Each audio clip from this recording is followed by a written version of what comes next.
Hello students, welcome to orange academy. তো কেমন আছো সবাই? আমি নিয়ে চলে এসেছি ফিজিক্যাল সায়েন্সের নিউ ক্লাস, যেখানে আমরা টেস্ট পেপার সলভ করাচ্ছি। তো লাস্ট হয়েছিল আমাদের পেজ নাম্বার 121 অবধি। আজকে হবে পেজ নাম্বার 143। আই হোপ তোমরা খুব ভালোভাবে প্র্যাকটিস করছো। তো চলো দেরি না করে শুরু করে দেওয়া যাক। পেজ নাম্বার 143, আমরা এখানে শর্ট কোয়েশ্চেন্স এবং এমসিকিউ সলভ করব। ওকে, তো বিভাগ ক, কোয়েশ্চেন নাম্বার 1.1। প্রধান গ্রিনহাউস গ্যাসটি হলো সিএফসি, না সিও2, না সিএইচ4, না এন2ও। প্রধান গ্রিনহাউস গ্যাস কোনটি? এখানে কার্বন ডাই অক্সাইড, সিও2, তাহলে অপশন বি। নেক্সট হচ্ছে 1.2, কোন উষ্ণতায় গ্যাসের অণুগুলির গতিশক্তি শূন্য হয়? কোন উষ্ণতায়? আমরা জানি পরম শূন্য উষ্ণতায়, অর্থাৎ 0 কেলভিন। তো অপশন ডি, কোন উষ্ণতায় গ্যাসের অণুগুলির গতিশক্তি শূন্য হয়? না, 0 কেলভিনে। ওকে, নেক্সট হচ্ছে 1.3, একটি গ্যাসের বাষ্প ঘনত্ব 8, 24 গ্রাম ভরের ওই গ্যাসের এসটিপিতে আয়তন কত হবে? এখানে ছোট্ট একটু অঙ্ক করতে হবে, আমি উত্তরটা বলে দিচ্ছি। 33.6 লিটার। ওকে, একটি গ্যাসের বাষ্প ঘনত্ব 8, তাহলে 24 গ্রাম ভরের ওই গ্যাসের এসটিপিতে আয়তন হবে 33.6 লিটার, অপশন ডি। আচ্ছা, 1.4, তাপ পরিবাহিত সর্ব- আহ, তাপ পরিবাহিতা হবে সর্বাধিক, মানে কোন ধাতুর তাপ পরিবাহিতা সর্বাধিক? তামার, না রূপোর, না হীরের, না অ্যালুমিনিয়ামের? তো কি হবে? অপশন সি, হীরের। হীরের তাপ পরিবাহিতা সব থেকে বেশি। ওকে, কোয়েশ্চেন নাম্বার 1.5, এখানে বলছে 1.5 প্রতিসরাঙ্ক বিশিষ্ট কোনো মাধ্যমে আলোর বেগ কত, যেখানে শূন্য মাধ্যমে আলোর বেগকে সি ধরছে। এখানেও ছোট্ট একটু ম্যাথ আছে, আমি ম্যাথে যাচ্ছি না, আমি আনসারটা তোমাদের বলে দিচ্ছি, এটা তোমরা সলভ করবে। অপশন সি হবে কারেক্ট আনসার, 2c/3। তো 1.5 প্রতিসরাঙ্ক বিশিষ্ট কোনো মাধ্যমে আলোর বেগ 2c/3। নেক্সট হচ্ছে 1.6, বক্রতা বৃদ্ধিতে গোলীয় দর্পণের ফোকাস দৈর্ঘ্য বাড়ে, না কমে, না একই থাকে, না নির্দিষ্ট নয়? তো বক্রতা বৃদ্ধি হলে গোলীয় দর্পণের ফোকাস দৈর্ঘ্য সবসময় কমে, বক্রতা যত বাড়বে তত ফোকাস দৈর্ঘ্য কাছে চলে আসবে। আচ্ছা, নেক্সট হচ্ছে 1.7, ভোল্ট ইন্টু কুলম যে রাশির একক সেটি কোনটি? ভোল্ট ইন্টু কুলম কোন রাশির একক? না, কার্য। আচ্ছা, নেক্সট হচ্ছে বার্লো চক্রে কোন তরল ব্যবহৃত হয়? বার্লো চক্রে কোন তরল ব্যবহৃত হয়? না, পারদ, অপশন সি। নেক্সট হচ্ছে 1.9, 1 MeV কত নিউক্লিয়ার শক্তি? 1 MeV কত নিউক্লিয়ার শক্তি? এখানে রাইট অ্যান্সার কি হবে? 1.6 into 10^13 joule, option B. 1.6 into 10^-13 joule. Okay, তো নেক্সট কোয়েশ্চেনে যাব আমরা।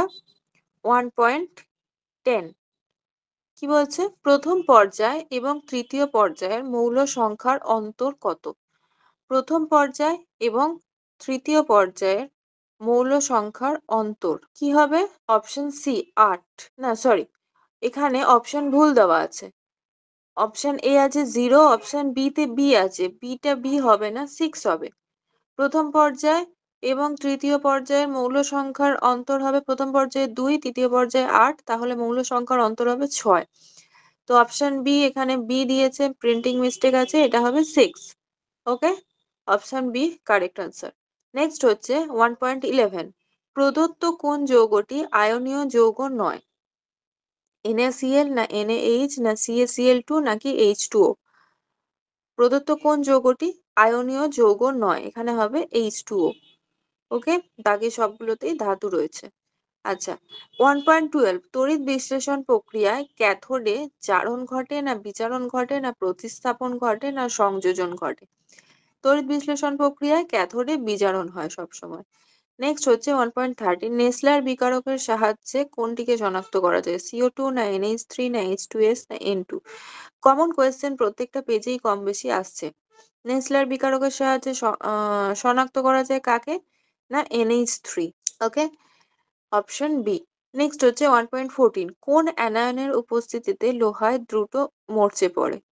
কোন অ্যানায়নের উপস্থিতিতে লোহায় দ্রুত মরচে পড়ে? N3-, নাকি Cl-, না PO4 3-, নাকি S2-? কি হবে? Cl minus. ওকে, নেক্সট হচ্ছে এলপিজি এর প্রধান উপাদান কি? মিথেন না ইথেন না বিউটেন না হেক্সেন? 1.15 এলপিজির প্রধান উপাদান হচ্ছে বিউটেন। ওকে, তো এমসিকিউ কমপ্লিট হলো।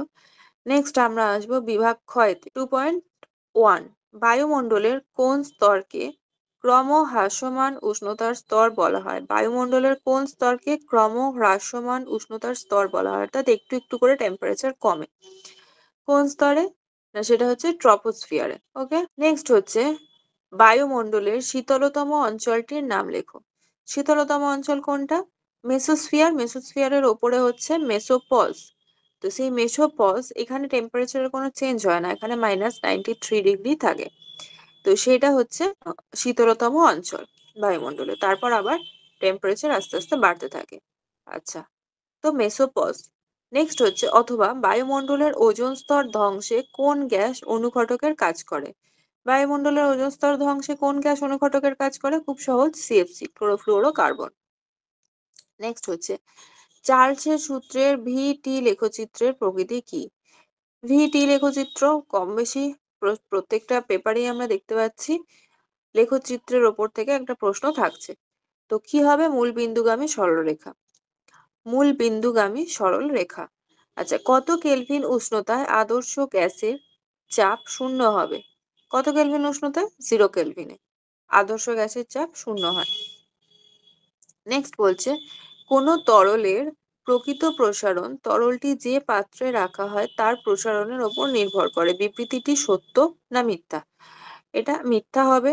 কোন তরলের প্রকৃত প্রসারণ তরলটি যে পাত্রে রাখা হয় তার প্রসারণের ওপর নির্ভর করে না মোটেই। নেক্সট হচ্ছে অথবা আদর্শ কুপরিবাহীর তাপ পরিবাহিতাঙ্কের মান কত হবে? আদর্শ কুপরিবাহী অর্থাৎ সেটাতে কোনো রকমই পরিবাহিতা নেই, তাহলে তার পরিবাহিতাঙ্কের মান হবে 0। নেক্সট হচ্ছে 2.6 একটি উভ উত্তল লেন্সের ফোকাসে রাখা বিন্দু উৎস থেকে আলোক রশ্মিগুচ্ছ লেন্সের মধ্য দিয়ে প্রতিসরণের পর তাদের প্রকৃতি কিরকম হবে? ভালো করে পড়বে। একটি উভ উত্তল লেন্সের ফোকাসে রাখা বিন্দু উৎস থেকে আলোক রশ্মিগুচ্ছ লেন্সের মধ্য দিয়ে প্রতিসরণের পর তাদের প্রকৃতি কি হবে? সমান্তরাল হবে। ঠিক আছে, নেক্সট কোয়েশ্চেন 2.7 একটি বস্তুর দৈর্ঘ্য 5 সেন্টিমিটার ও রৈখিক বিবর্ধন 1.5 হলে প্রতিবিম্বের দৈর্ঘ্য কত হবে? আমরা এখানে কোন ফর্মুলায় ফেলবো? m=i/o। তাহলে এখানে আইটা কত হবে জানতে চেয়েছে, প্রতিবিম্বের দৈর্ঘ্য। তাহলে কি হবে? i=m×o।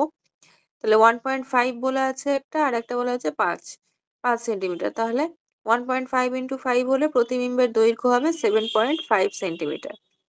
ওকে, ছোট্ট একটা সিম্পল ম্যাথ। আচ্ছা, নেক্সট হচ্ছে 2.8 একটি আদর্শ ভোল্টমিটারের রোধ কত হওয়া উচিত?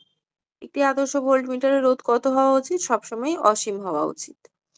আচ্ছা, নেক্সট হচ্ছে 2.9 আবিষ্ট তড়িৎচালক বলের অভিমুখ কোন সূত্র থেকে পাওয়া যায়?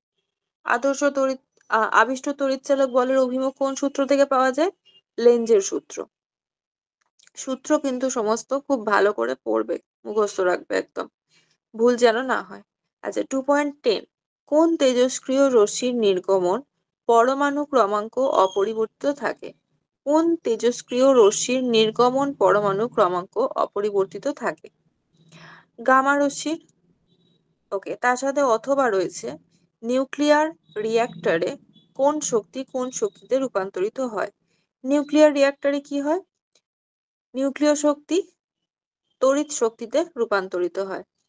নিউক্লিয় শক্তি থেকে তাপ শক্তি, এবং তাপ শক্তিটা তো এমনি এমনি হয় না, সেটাকে কোনো না কোনো কাজে ব্যবহার করা হয়, তো সেটা তড়িৎ শক্তিতে রূপান্তরিত হয়। নেক্সট আমরা আসবো বাম স্তম্ভের সঙ্গে ডান স্তম্ভ মেলাও। তো কি আছে? বাঁদিকে হচ্ছে ক্ষার ধাতু, আয়রনের সংকর ধাতু, নিক্টোজেন এবং বিমানের কাঠামো তৈরিতে লাগে। ডান দিকে রয়েছে ইনভার, ডুরালুমিন, সোডিয়াম, এন। কি হবে? প্রথমটা যাব, ক্ষার ধাতু কোনটা? সোডিয়াম, অর্থাৎ একেরটা হবে সি। নেক্সট হচ্ছে আয়রনের সংকর ধাতু। আয়রনের সংকর ধাতু কি? ইনভার, অপশন এ। আচ্ছা, নেক্সট হচ্ছে নিক্টোজেন। নিক্টোজেন কি? নিক্টোজেনের সাথে যাবে এন। আচ্ছা, আর বিমানের কাঠামো তৈরি করতে কি লাগে? বিমানের কাঠামো তৈরি করতে লাগে ডুরালুমিন। ওকে, বি। নেক্সট আসবো 2.12। একটি ধাতব মৌল M একটি আয়নীয় যৌগ MCl3 গঠন করে। M ধাতুর যোজ্যতা কক্ষে কটি ইলেকট্রন আছে? সাধারণত MCl যখন রয়েছে M এর যোজ্যতা হবে Cl এর নিচে যেটা রয়েছে অর্থাৎ 3। তাহলে M ধাতুর যোজ্যতা কক্ষে কটি ইলেকট্রন রয়েছে? 3টি। নেক্সট আসবো 2.13। জলের তড়িৎ বিশ্লেষণে অ্যানোডে 10 ml অক্সিজেন জমা হলে ক্যাথোডে কি পরিমাণ হাইড্রোজেন জমা হবে? অক্সিজেন জলের তড়িৎ বিশ্লেষণে অ্যানোডে 10 ml অক্সিজেন জমা হলে ক্যাথোডে তার দ্বিগুণ হাইড্রোজেন জমা হবে, 20 ml H2 জমা হবে। আচ্ছা, নেক্সট হচ্ছে গোল্ড প্লেটিং এর সময় অ্যানোড হিসাবে কি ব্যবহৃত হয়? গোল্ড প্লেটিং এর সময় অ্যানোড হিসাবে কি ব্যবহৃত হয়? না গোল্ড প্লেটিং এ অ্যানোডে সবসময় গোল্ডই থাকবে। আচ্ছা, নেক্সট হচ্ছে 2.14। তড়িৎ বিশ্লেষণ ভৌত পরিবর্তন না রাসায়নিক পরিবর্তন? তড়িৎ বিশ্লেষণ অবশ্যই সবসময় রাসায়নিক পরিবর্তন। নেক্সট 2.15। হাইড্রোক্লোরিক অ্যাসিডে সিক্ত কাচ দণ্ড কোন গ্যাসের সংস্পর্শে সাদা ধোঁয়ার সৃষ্টি করে?